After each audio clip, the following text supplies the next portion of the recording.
I'm Coach Corey Wayne, and this is my video coaching newsletter. And the topic of this newsletter is going to be rejection. The sooner, the better. In other words, you want to get it over with as soon as possible, because the last thing that you want to do is to not take the risk. If you have an interest in somebody and you just continue to hang out with them, maybe you work together or you see them all the time, maybe they work near you, and the more you interact with somebody, then you don't take an effort to make a move, to make a date, get a phone number, because at the end of the day, a woman knows if you're talking to her, you dig her, you like her, she can tell. That's the whole reason why you came up to her. And so even though you may think that you're hiding something because you're afraid of being rejected, whatever it happens to be, but you actually make yourself look worse in her eyes the more you hang out with her, but yet never take action and go for what you want. Because men who are successful, not only with women, but in any area of their life, they go for the things that they want. If they decide that their career sucks or they're not happy with how things are moving, they're going to simply get another job working for a better company that pays more. They expect that to happen, and they take action that is in alignment with their expectations, meaning they expect things to work out favorably for them. And the worst thing, like I said, the worst thing you can do is to meet somebody and then just kind of beat around the bush and never get around to it because you're scared. And then, because I did this stuff a lot when I was in my 20s, and I see a lot of people doing it. I see people doing it in their 20s. I see guys in their 60s doing the same kind of thing. And this is, when I look across everybody that I coach in general, and I look at all of the emails, the common theme that I see most often is men and women getting hung up on people who have low to no interest in them, or who they may have screwed up with in the past, and they're still trying to do things to get it right, instead of just saying, hey, you know what, it's not working out, I fucked up, and then moving on to someone else who you got a fresh, clean slate with. Because, you can literally waste months and years of your life being hung up on one or two people in these kinds of situations. And I know from my own personal experience in my 20s, this was pretty much how my 20s went. My early 20s especially, is before I ended up getting married, is I was constantly getting hung up on women because I believe in that myth of that one perfect person. And so I'd meet somebody, I'd have that feeling, but even if the other person felt initially, I would do something to drive them away, because I just was totally needy, totally insecure, and over pursued, and do all the things basically that I talk about, that I see guys making the mistakes in these emails. And so I've got a quote that I'd like to read. It's one that I came up with. I think it's so appropriate for what we're going to discuss in this guy's email. And it says, feelings of fear, fear of the outcome, fear of the future, fear of success, fear of failure, etc., are the single greatest causes of people not reaching their full potential. It's the root cause of mediocrity in all human endeavors. If you want to be the most happy, successful, fulfilled, and content that you can be in life, you'll have to learn to live out loud by taking risks and pushing through the imaginary barriers erected by your fears. Fear only exists in the mind. Learn to master your fears, and you will learn to master your life and your destiny. So let's jump right into this guy's email. He says, hey coach, thanks for all your work. It seems to really be helping me out mentally, but not so much when I approach women. Go figure. Well, I say it all the time. Excellence is not a singular act, but a habit. You are what you do repeatedly. And the only way you're going to get better in anything in life, whether it's asking out women or throwing a baseball or a football, you got to practice that. If you want to become better at a skill or a discipline that you're not very good at, you have to practice. But getting to the point where you almost take action but you don't is the same thing as not taking any action at all. And just like the Buddha said thousands of years ago, faith without action is meaningless.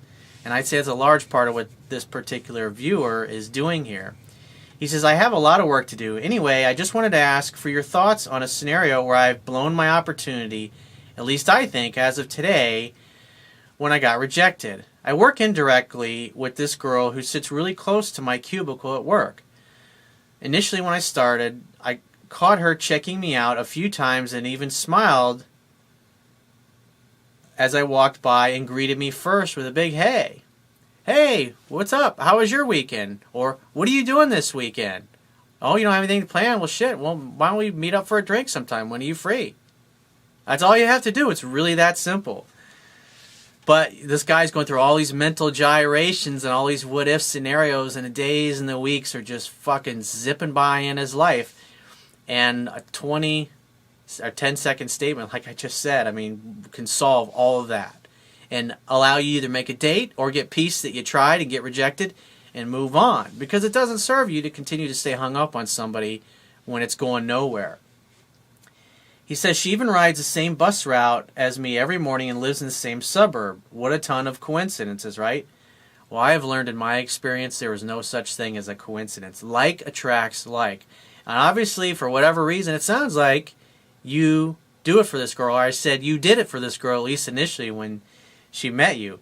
He says, so I liked her from the get-go, and I was going to ask her out on the bus within the first weeks of meeting her. Notice that you said weeks. It should be like the first opportunity that you get, you need to take advantage of it. That's the place that you need to get to. If you want to be successful, you got to get good at taking advantage of the opportunity when it presents itself, not thinking, psyching yourself out and going, oh, you know what, I'll see her at work tomorrow, or I'll see her at work on Monday. I'll ask her out next week. And next week turns into next month, and next month turns into 6 months from now, and then before you know it, a year of your life is gone. He says, but she was acting bitchy because nobody on the bus offered her a seat. She was having a bad day. That's always a great opportunity, because like if a girl's being bitchy, that's when you can chime in and say something like, hey guys, whatever you do, don't fucking piss her off. And just by saying that will let her know that her behavior is a little inappropriate, but it'll be funny in a humorous way, and she'll laugh at you. And it's a great way to break the ice and get her to, because many times when you do that, the woman will start apologizing because she'll realize that her behavior is inappropriate. And the fact that you had the balls to say something like that communicates that she's with a dominant male, because that's the kind of thing a dominant male would say to her. That's the kind of shit that I say all the time, because I don't want to listen to a girl, especially a pretty one, being bitchy and being abusive to other people. I'm going to let her know through humor and teasing her playfully that it's inappropriate. He says, it took a bit of working up for me to get the guts to even talk to her while on the bus, and I was going to ask her out right there until she showed me her horrible mood. You let her diminish you. You let something that was going on outside of yourself diminish you and keep you from playing out or living out loud, basically. So in other words, you retreated back into your shell kind of like a turtle does. He says she's always the biggest sweetheart at other times. He says fast forward through the past 5 to 6 months. Man, 5 to 6 months this has been going on, dude. He says the big smiles continued as we passed in the hallways. The whole time I always thought it was a bad idea to ask her out while at work due to sexual harassment policies and whatnot. It's totally true. But if you're at work and you're just asking a girl normal conversation and she's sitting there playing with her hair and touching your arm and wanting to know what you're doing on the weekend and asking you all kinds of personal questions, it's real simple to say, hey, if you're getting anything exciting this week and you think I'd be into it or I'd be down with it, and shoot me a text. Maybe I'll meet up with you and your friends. Something simple like that. If you're too nervous to ask for a phone number, you can say something like that. And if the girl's interested, you go, oh, let me get your number. And she'll pull out her phone. And if she doesn't have any interest, she'll just go, oh, okay, yeah, I'll give you a text. And yet she didn't pull out her phone. Then you just go, okay, sounds great. And then you can walk away. You don't feel bad. She didn't ask for your phone number. Obviously, she's not interested. So you can try that approach. The bottom line is you got to take some kind of action to make something happen. He says, there were a lot of opportunities to ask her out when getting off the bus, but I never mustered up enough to actually do it. He says, I feel like you'd say you should have done it right away. You should have done it right away, bro. He says, I agree completely. So there are a few times within the past few months that I caught up to her and talked to her, asking her questions and talking with her, but just never asked her out. Well, she knew that when you ran up to her that obviously you probably had interest, but when you didn't follow through, she probably judged you as being weak and too timid. He says, our walk from the bus to the building we work is about a 2-minute walk, so by the time I asked, how are you doing today, we'd already be in the doorway or at work, where it seems like a bad idea to hit on women. So again, you're making excuses here. It's delay, and you're not getting anywhere. He says, 2 weeks ago, she actually came and caught up to me and started chatting. We walked all the way to our cubicles, and I still pussed out. How does that make you feel? Probably not very good. He says, I think it's probably where I lost her. I've seen her on the bus probably 4 or 5 times since then, and she got off on a different bus stop. She gets coffee when she doesn't stop before getting to the bus. But this past Monday and today, she's been getting off on my stop. And I chickened out on Monday, but finally I caught up with her today, and I knew what I wanted to say. Something like tell her how gorgeous I thought she was and ask her to get a drink with me. Instead, I said, so I've been meaning to tell you. In other words, so I've been meaning to say to you for like months and months now, but I pussed out each time. That's basically what you're communicating to her. I think you're really cool and was wondering if you'd like to meet up for a few drinks sometime. In other words, you're saying, most of the time when I ask out women, they always tell me no, but I'm hoping that you'll be different than the other women that I've asked out and have turned me down. And it's only taken me 6 months to muster up the courage, but hopefully, Your Highness, you will allow me the honor of your presence and join me for a drink. He says, there was about 2 seconds of silence, and the panic in me. What do I say in my book? When you say something, you ask a girl out, you got to shut your mouth. If you're in sales, you know this. Because when you ask a client, like they walk in the door, if you're selling a car to them or whatever, what's your level of interest? In other words, how serious are you? In other words, are you interested in buying today, or are you just kicking tires? Because a salesman wants to spend his or her time with a customer who is ready to buy as long as the terms and the price is to their liking. And that's in essence what you want to know when you're talking to a woman. Are you interested or are you not? And he says, so after the 2 seconds of silence, he panics inside because obviously this is the first time he's ever done this because he's never practiced, even though I say it all the time, repetition is the mother of skill. So he says that he has his little panic attack, and then he says, if you're single, and then he puts in big letters, do not ask me why I couldn't just wait for the answer. Because you hadn't practiced. That's why. This was the first time you'd ever done this. And it took you 6 months. That's why I say all the time, practice with every woman you meet. Do this with all women. You should get used to striking conversations up with all people that are around you on the bus. So when the hot coworker or some hot girl gets on the bus that you don't know, or you kind of know, hey, what's up? How's your day going? It's just like talking to the ugly fat girl that's sitting next to you on the bus. That's the thing. You got to practice this stuff. And this is why I say, if you wait until you meet somebody that you really like, you're going to freeze up exactly like this guy is doing, and you're like a fucking popsicle. She said, well, actually, I'm seeing someone right now. And I said, well, let me know if it doesn't work out. Well, that was good on your part. And she said, yeah, I will. It was awkward from there on out, but she continues saying, but it's really hard because I have 2 jobs.